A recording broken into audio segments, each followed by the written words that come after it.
ನಮ್ಮ ರಾಮನಗರ ತಾಲೂಕಿನ ದಾಸೇಗೌಡನದೊಡ್ಡಿಯಲ್ಲಿ ಇವತ್ತು ಬಹಳ ದಿನಗಳಿಂದ ಸಾಕಷ್ಟು ಹಣಗಳನ್ನ ಹೂಡಿಕೆಯನ್ನು ಮಾಡಿ ಆಂಜನೇಯನ ಒಂದು ಆರ್ಚ್ಗೆ ಈ ಭಾಗದ ನಮ್ಮ ಎಲ್ಲ ಗ್ರಾಮಸ್ಥರು ಸಾಕಷ್ಟು ಶ್ರಮವನ್ನು ಪಟ್ಟು ಇವತ್ತು ಆರ್ಚ್ನ ಉದ್ಘಾಟನೆಯ ಒಂದು ಕಾರ್ಯಕ್ರಮದಲ್ಲಿ ಸನ್ಮಾನ್ಯ ಕುಮಾರಣ್ಣವ್ರಿಗೂ ಕರೆದಿದ್ರು, ನನಗೂ ಕರೆದಿದ್ರು, ಇಬ್ಬರು ಬಂದಿದ್ದೇವೆ. ಅದು ಬಿಟ್ಟರೆ ಬೇರೆ ಇನ್ನೇನು ವಿಶೇಷತೆ ಏನಿಲ್ಲ. ಇಲ್ಲಿಂದ KR ನಗರದಲ್ಲಿ ಒಂದು ಜನಗಳಿಗೆ ಸನ್ಮಾನ್ಯ ಕುಮಾರಣ್ಣವರು ಸಂಸದರಾಗಿ ಆಯ್ಕೆಯಾದ ನಂತರ ಭಾಳ ದಿನಗಳಿಂದ ಸನ್ಮಾನ್ಯ ಸಾರಾ ಮಹೇಶ್ ಅಣ್ಣವರು ಜನಕ್ಕೆ ಒಂದು ಅಭಿನಂದನಾ ಸಲ್ಲಿಸಬೇಕು ಅಂತಕ್ಕಂಥದ್ದು, ಜೊತೆಯಲ್ಲಿ ಕುಮಾರಣ್ಣನೂ ಕೂಡ ಒಂದು ಅಭಿನಂದನಾ ಕಾರ್ಯಕ್ರಮ ಏರ್ಪಾಡು ಮಾಡಬೇಕು ಅಂತಕ್ಕಂಥದ್ದಿತ್ತು. ಹಾಗಾಗಿ ಇವತ್ತು ಹೇಳಿದ್ದಾರೆ, ಇಲ್ಲಿಂದ ಅಲ್ಲಿ ಕೇಳ್ತಾ ಇದ್ದಾರೆ. ಸರ್, ಈಗ ಜಿಲ್ಲೆಯಲ್ಲಿ ಮೈಕ್ರೋ ಫೈನಾನ್ಸ್ ಹಾವಳಿ ಜಾಸ್ತಿ ಆಗಿದೆ ಸರ್. ಒಬ್ಬ ಮಹಿಳೆ ಸೂಸೈಡ್ ಮಾಡ್ಕೊಂಡಿದ್ದಾರೆ, ಮತ್ತೋರ್ವ ಮಹಿಳೆ ಕಿಡ್ನಿ ಮಾರಿ ಮೈಕ್ರೋ ಫೈನಾನ್ಸ್ ಸಾಲ ಕಟ್ತಾ ಇದ್ದಾರೆ. ಈ ಪರಿಸ್ಥಿತಿ ಇದೆ ಜಿಲ್ಲೆಯಲ್ಲಿ.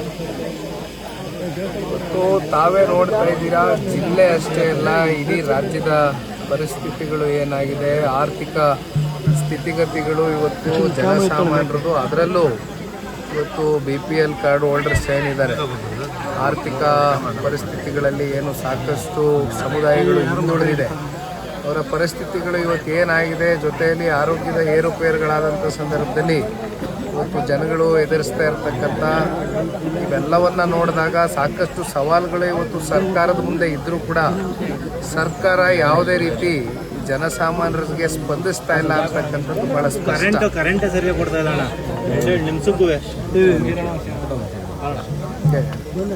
ಸರ್, ಈಗ ಇಕ್ಬಾಲ್ ಹುಸೇನ್ ಅವರು ಒಂದು ಇಡೀ ಗ್ರಾಮವನ್ನೇ ಖರೀದಿ ಮಾಡಿದ್ದಾರೆ ಅಂತ ಆ ಗ್ರಾಮಸ್ಥರು ಲೋಕಾಯುಕ್ತಕ್ಕೆ ದೂರು ಕೊಟ್ಟಿದ್ದಾರೆ ಸರ್. ಕನಕಪುರದ ಈ ಥರದೊಂದು ಪ್ರಶ್ನೆ ಆಗಿದೆ.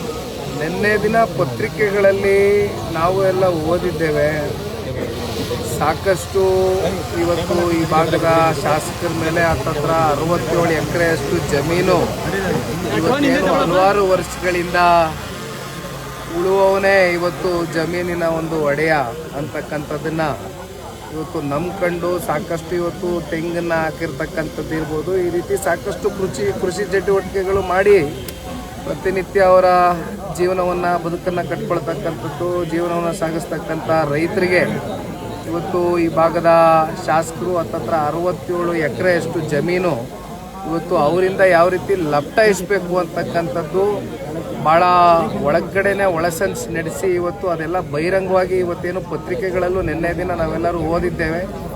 ಲೋಕಾಯುಕ್ತಕ್ಕೆ ದೂರನ್ನ ಕೂಡ ಕೊಟ್ಟಿದ್ದಾರೆ ಇವತ್ತು ರೈತರು.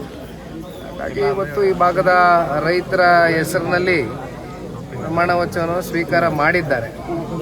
ಆದರೆ ಇವತ್ತು ಏನು ಮಾಡ್ತಾ ಇದ್ದಾರೆ ಈ ಭಾಗದ ತಾಲೂಕಿನ ಜನತೆಗೆ ಅಂತಕ್ಕಂಥದ್ದು ಬಹುಶಃ ಮುಂಬರ್ತಕ್ಕಂಥ ಚುನಾವಣೆಗಳಲ್ಲಿ ಜನ ಇದನ್ನು ಮನಸ್ಸಿನಲ್ಲಿ ಇಟ್ಕೊಂಡು ಉತ್ತರ ಕೊಡ್ತಾರೆ ಅಂತಕ್ಕಂಥದ್ದು ನಾವು ಭಾವಿಸ್ಬೋದು. Thank you.